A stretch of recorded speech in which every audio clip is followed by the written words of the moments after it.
Hello there YouTube, it's me Random Ross. So this is a video I really wasn't planning on doing, but uh, after watching one from a good friend a good YouTube friend of mine named Martin, who has his channel Trash Picture Show, he did a video like this, and I kind of felt inspired to do my own one. So yeah, 2020, what can we say? It has been the most difficult year that any of us have ever had to go through. We've had the COVID-19 pandemic. Now, that was just, well, let's just say, when early reports of it, we thought it was just a simple flu virus and what have you, like we've had before, goat flu, bird flu, swine flu. Um, but then, when cases started to go out of control and people were dying, we realised that this was no ordinary flu virus. It attacks your lungs. So, everything started to close. Stuff that places we go to escape from, like the pub, the restaurants, our simple leisure time, going to the cinema, became a no-no place. It shut. They closed. Everyone had to stay home. We all went into a lockdown. And for 3 months straight, we had that. And it was a terrible time. I mean, I had like all these streaming services, Disney Plus, Netflix, YouTube. They got me through this whole pandemic. Do excuse me. And yeah, that's what got me through this. And then, of course, in the autumn, a second wave hit us, and we had to go into another lockdown. Not as long this time, but pubs and restaurants, we had these things put into place called tiers. Like tier 1 means everything was fine. We just had to be more COVID aware, wear face coverings. Tier 2, again, non-essential shops were open, but if you went to the pub, you had to have a meal. Tier 3 meant pubs and restaurants closed and only takeaway services are available. And then around Christmas time, they announced Tier 4, which my part of the UK at the filming of this video is not in, but I know Tier 4 is more stricter, and I won't be surprised if that happens in the new year. I won't be surprised if we have to go to another lockdown again. It's shit, but to stop the spread. The first lockdown, I was like, okay, this is what it's going to take to get back to some normality, then so be it. Of course, the last thing anything felt truly normal to me was the beginning of March. That was it. That was the last time things really felt normal. And pretty much all the stuff we take for granted had become a non-optional thing. We couldn't go out places and stuff, like I said already. And a thing I've hated about this pandemic is movies have been delayed and postponed. I was hyped for films like No Time to Die, Marvel films, what they had to start Phase 4, Black Widow and Eternals and all that. But speaking of superheroes, yeah, it was a bummer we didn't get to see any of those movies this year, superhero-wise. I mean, we did get to see Birds of Prey, but no. This year has been a year for real superheroes. And I'm talking about the NHS. In Britain, we have this healthcare service called the NHS, National Health Service, and it provides healthcare for everything, like doctors, nurses. They have been the real superheroes throughout this pandemic. Every Thursday night in the UK, we'd all get onto our doorsteps at 8 o'clock and we'd applaud them because they were doing a lot to help with this, risking themselves as well with this pandemic, so doctors and nurses that we've all took for granted in the past, I'm grateful, so grateful. I mean, like taking a simple trip to your GPs, you had to do it was like a whole booking process you had to do to see a doctor, but they still stayed open. Hospitals were more chaotic than ever. At one point running out of beds. We had to get extra. We had to all pull together in this. And the way us non-infected could fight it, could do our bit, was to stay home, stay safe, keep our distances, wear face coverings, which we're continuing to do now. But the NHS, they have been the true heroes in all of this. So, thank you, NHS. Not just the NHS, but all of the care services, retirement homes and, services that I go to. Because if you don't know, I'm autistic. I have this care service that I go to that provides like days out for me and that. We've not been able to do any of that this year. We've been staying on site of the service, and I'm grateful for them to at least helping us out a bit, trying to help us like socialize, and I could see my girlfriend and that because she goes there too. But yeah, it has been difficult. The whole lockdown was probably the longest I've ever been away from her, from my girlfriend and all my friends that I see at this service I go to. Um, I went from going like twice a week to once a week. But it was classed as essential work. I also want to thank all the essential workers that have fought through this pandemic, such as the supermarket staff who work at Asda and Morrison's and Tesco's and other supermarket chains. You know, they have also put their health at risk and, kept open so we can buy essentials such as food and water and stuff. And people that work like electricians, gas men. My dad works for the National Grid. He's worked through all this whole pandemic. I want to thank all them. A huge thank you from me, and probably everyone else who was grateful to this. I have never took things for granted. I mean, I have took things for granted so much, but I will never do so again. Luckily, though, my family, my sister and cousin have had COVID, but they haven't had it as severe or anything. They've just had to isolate for 2 weeks. Of course, through the first half of the first lockdown, COVID was the least of my worries. See, okay, my mum had a heart attack the first week of the lockdown. She wasn't feeling well. We thought she weren't well, but then when she told my dad to phone an ambulance, he did. They came, they checked her up, said that she's got something with her heart and they should go in. Next thing I hear a bang and she's collapsed, and they're performing CPR on her. Okay, and she died for 5 minutes. For 5 minutes, she was dead. Me, I was literally frozen at the edge of the city. I couldn't move at all. I was literally stuck. Time just stopped for me. I couldn't move. I couldn't do anything. My whole body just shut down in denial. Because it's like you hear and see it happen to so many other people and families. You never think in a million years it happened to you or anyone in your family. But the fact is, it can happen to anyone at any time. It's never a good time to have a heart attack. And especially in these times. I mean, my dad, he couldn't go with her to the hospital. I mean, he couldn't go as well. He couldn't leave me in the state I was in.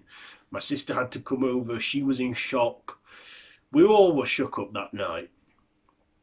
But by midnight that night, we had a face chat with her, and she was doing a lot better because they managed to revive her, the paramedics. So, I was so grateful to them people. The paramedic. We're lucky that we did call the paramedics when we did, and that they managed to save her when they did. So I'm grateful to them. Even one of them checked up on her the next morning, and she was doing fine. And I've never been so thankful to them people, to people like that. So I'm grateful to still have my mum with me. I'm grateful that we're having another Christmas, and I'm grateful every day that she's with me now. She's well now. She's more or less back to her old self. Got to take a lot of meds though now because of the whole thing that happened. But also, she couldn't get the right aftercare that you have when you have an heart attack, because nurses couldn't come over during the lockdown to see her because they see a lot of sick people. She had to FaceTime them. She had to read a guide herself and everything. So she had to help herself through this as well. But we helped by making sure she was okay and that she was under the less stress as possible. So, I'm grateful that I've got my mum still. Not a lot of people can say that. Luckily, I could. I was lucky to have her back. So I will never I will always respect my mum. I always have, and I continue to. It's a lesson that we're all going to have to learn one day. We're all going to, have to bury our parents, but luckily I don't have to do it that. I didn't have to do it that soon. I got her back, and she's not gonna. We're not going. They're not going any. My parents aren't going to go anywhere for at least a long time yet. Like a very long time. We still have stuff to do. When this whole pandemic's done, we're all going to get out. We're all going to live a bit more. That's what we plan to do when this whole pandemic's over. But I've had friends, I've had family calling, checking, every minute, to have friends, and that is a blessing for me.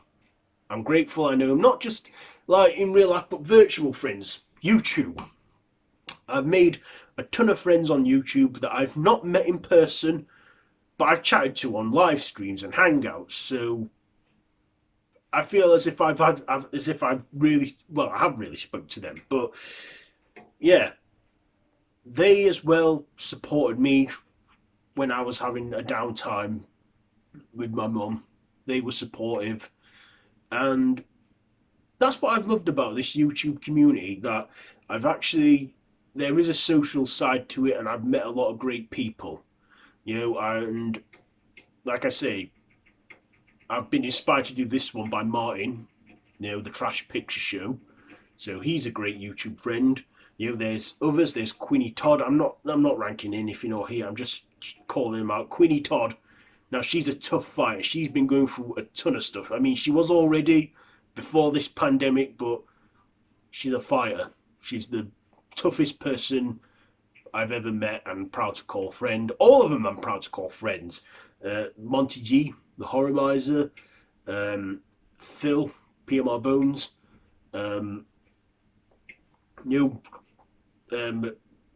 Lisa Davies, Lisa Loves, Martin, another Martin, Anthropomantic Themed.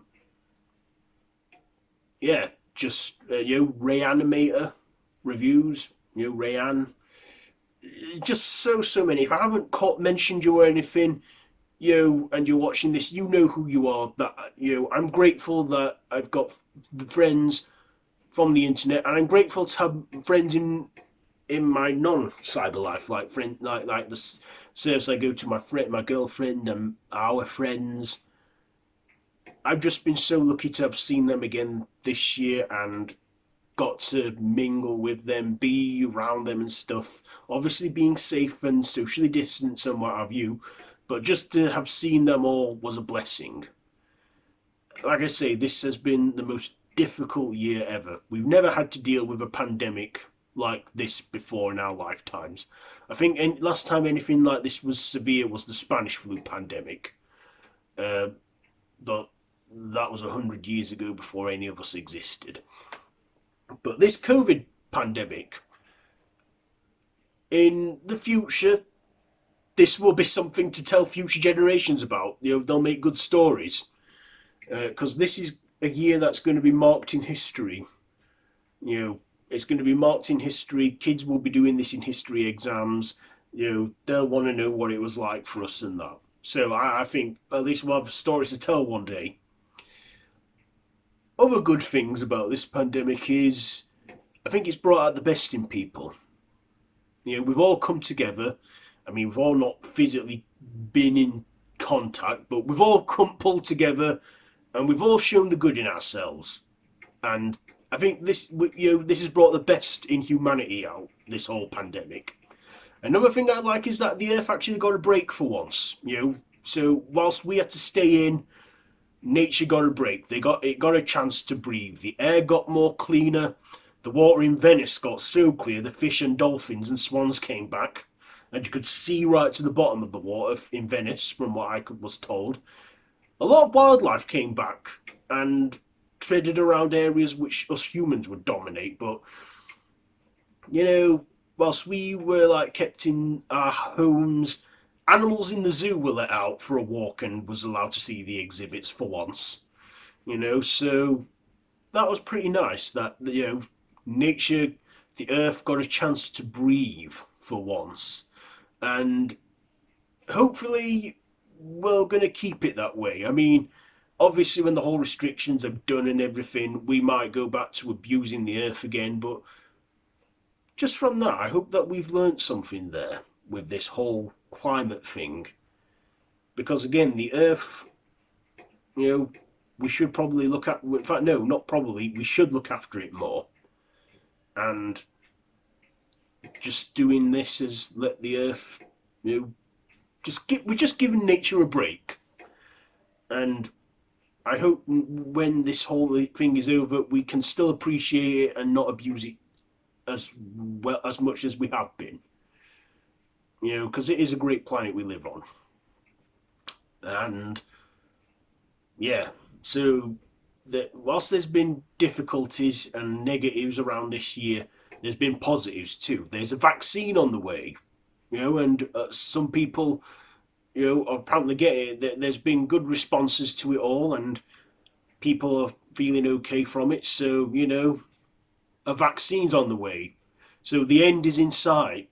The end of this whole thing is in sight, and I really hope by March we will start to, we'll start to get back on our feet. We'll get the vaccine, and we can look forward to a good 2021.